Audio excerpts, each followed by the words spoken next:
Hi and welcome to Help Please Tutorials. Today we're going to see how to get real ID in Washington State in 2026. Before we start, make sure to like this video and subscribe to the channel for more helpful tutorials. In Washington State, a real ID is a federally accepted form of identification that you'll need to board domestic flights or access federal buildings. A regular driver's license alone won't work for those purposes.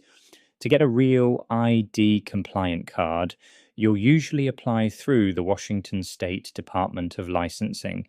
Here's what you generally need: proof of identity like a birth certificate or US passport, your social security number, proof of Washington State residency such as a utility bill or lease. You'll need to gather these original documents and bring them with you when you visit a licensing office in person.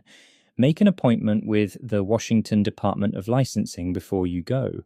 At your appointment, present your documents, complete the application, and pay any applicable fees.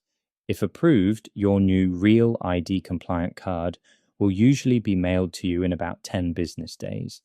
And that's it. If this video helped you, make sure to like, subscribe, and turn on notifications for more easy tutorials.